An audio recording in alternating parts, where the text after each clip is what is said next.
길어진 노후가 영 편치 않은 시대, 세계 각국이 마주한 공통의 과제가 바로 노인 빈곤 문제입니다. 일찌감치 초고령 사회에 진입한 일본은 노인 세대의 빈부격차라는 더 큰 고민에 맞닥뜨렸다는데 자세한 이야기 들어보겠습니다. 임상훈 인문결 연구소장 함께하겠습니다. 네, 소장님 어서 오십시오. 안녕하십니까?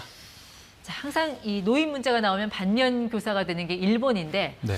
이게 가난하게 늙어가는 것도 문제인데 이 가난의 정도가 점점 더 심해지면서 빈부격차가 벌어지고 있다. 노인 간에 너무 심하게 벌어진다. 그럼 어떤 상황일까요?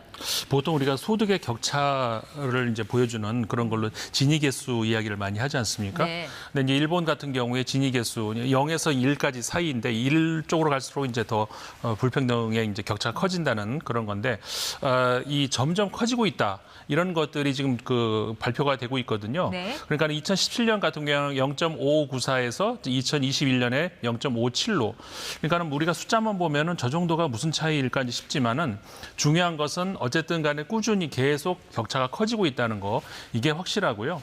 그다음에 독거노인 같은 게 자산 그 보유 상황을 보면은 전체 인구의 이제 33%가 1,500만 엔. 그러니까 우리 돈으로 하면은 이게 1억 3,700만 원 정도 되거든요. 네. 근데 이제 반면에 26% 정도에 해당하는 인구가 300만 엔 이하.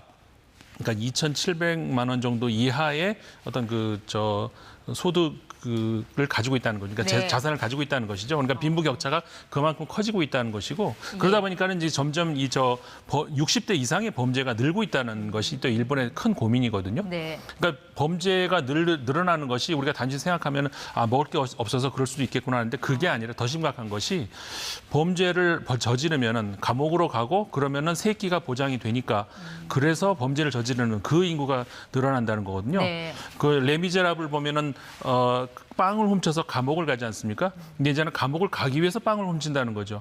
그러니까 장발장보다 더 미제라블이 되는 것이죠. 그야말로 생계형 범죄네요. 그래서 나오는 여러 가지 또 신조어들이 있잖아요. 일본에서는. 네. 그러니까는 일본에서는 그래서 이미 그런 용어들이 많이 사용이 됐죠. 하류 노인이다. 정말 좀 굉장히 좋지 않은 표현 아니겠습니까? 예. 그런데 이런 표현이 그냥 일반화될 정도로 노인의 빈곤율이 아주 심각해지는 상황이다 이렇게 네. 봐야 되겠죠. 노인 지옥, 노인 파산 여러 가지 말들이 나오던데 네. 자 이런 그거를 좀 막기 위해서 일찌감치 일본에서는 정년 연장에 대한 논의가 시작되지 않았습니까? 네. 현재 그 일할 수 있는 나이 일본에서는 어디까지 좀 늘어나 있어요? 그러니까 이제 심각한 그런 만큼 이 대책도 계속해서 오래전부터 나오고 있었는데요. 그러니까는 1998년도에 이제 그런 한번 개정이 있었습니다. 그러니까는 정년 연령이 이제 60세 미만 는 이제 네. 정년은 안 된다. 이제 60세부터였거든요. 예. 그런데 이게 이제 한번 고령자 노용 고용 안정법이 이제 개정이 되는데 2013년이었어요. 네. 그러면 이 65세까지 고용을 확보해야 된다는 그렇게 이제 바뀌었거든요. 그러니까는 기업 같은 경우에는 물론 법적으로는 60세 미만이 여전히 맞는데, 네. 그러니까는 가능하면은 65세까지 확보를 해야 된다는 것. 그러니까 정년제를 폐지하던가 아니면 65세까지 연장을 하던가 네. 아니면 새롭게 계약을 다시 이제 하던가 이런 것 중에서 이제 선택을 하도록 이렇게 유도를 하고 있죠. 그래서 실제로 그 노인들의 취업률이 늘어났습니까? 통계로 확인이 돼요? 예, 실제로 늘어나고 있거든요. 그래서 이제 2012년 같은 경우에는 60세에서 64세까지의 인구가 57.7%.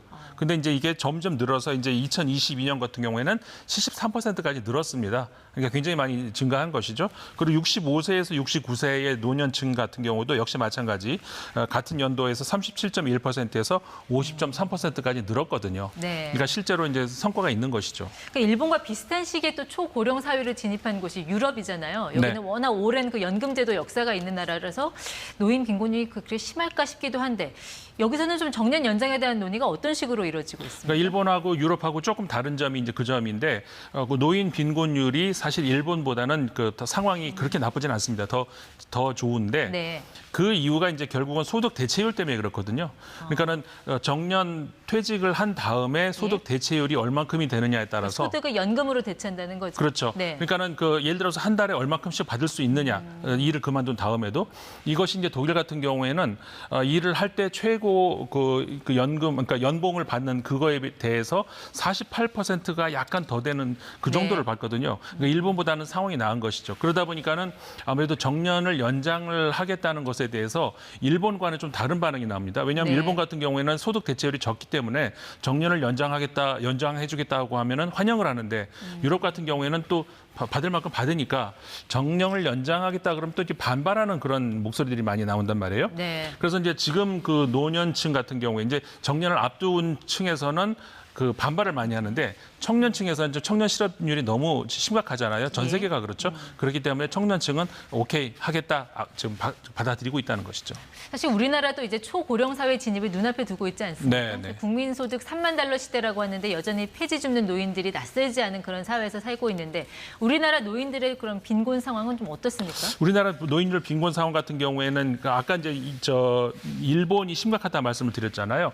그런데 일본보다 더 좀 심각하다고 할 수가 있는 것이고요. 고령층의 상대적 빈곤율 우리가 이제 이거를 보면은 한국이 어쨌든 간에 선진국, OECD 국가 아니겠습니까?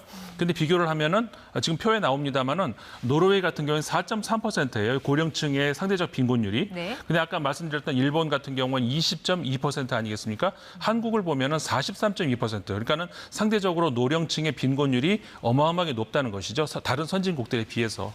좀 심각한 수준이라고 할 수가 있는 것이죠. 그래서 우리도 왜 은퇴 세대에 대한 정년 연장 논의가 시작이 됐고 은퇴 후 그리고 연금을 받기까지 그 공백을 어떻게 메울 것이냐. 근데 사실 이게 뭐 하나 쉬운 문제가 없어요. 맞습니다. 이게 굉장히 어려운 문제거든요. 사실 지금 말씀하신 그 부분이 선진국 같은 경우도 그거를 메꾸는데 지금 수십 년이 걸렸고요. 그러니까는 그 실질적으로 거기 당사자들 같은 경우에는 약간의 차이도 굉장한 반발할 수 있는 그런 문제이기 때문에 이게 보통 쉬운 문제는 아닙니다. 사실은. 그런데 이제 사실은 전 세계가 이제 어쨌든 받아들일 수밖에 없는 것이 결국은 청년층은 줄어들고 노년층 불어나고 이것이 어떤 그 연금에 관련된 어떤 그런 제도가 바뀔 수밖에 없다. 결국은 이 일을 더하는 쪽으로 방향으로 갈 수밖에 없다는 것은 이제 누구나 받아들이는데 네. 그걸 어떤 식으로 어떻게 하느냐 문제 같은 경우인데 예를 들어서 이제 노년층이 돼서도 일을 더 해야 되겠죠. 앞으로는 앞으로 세대는 하지만 청년층하고 이렇게 경쟁 관계가 되는 그렇게는 안 된단 말이에요. 네. 사실은 그 청년층 같은 경우에는 경험은 부족하고 건강은 또 좋고 예. 근데 노년층 같은 경우는 그 반대 아닙니까? 경험은 풍부한데 건강은 좀 이제 부족할 수도 있는. 그러니까 서로 상호 네. 보완되는 그런 관계에서의 직업 패러다임이 이제 앞으로 개발이 돼야 된다는 것이죠. 네, 이제 사실 공적 시스템에서 이 빈곤 노인들을 다 끌어안을 수도 없는 일이고 한계가 그렇죠. 있으니까요. 네. 아름다운 황혼이라는 건 말처럼 쉬운 일은 아닌 것 같습니다. 네, 네, 임상훈 소장 함께했습니다. 고맙습니다. 고맙습니다.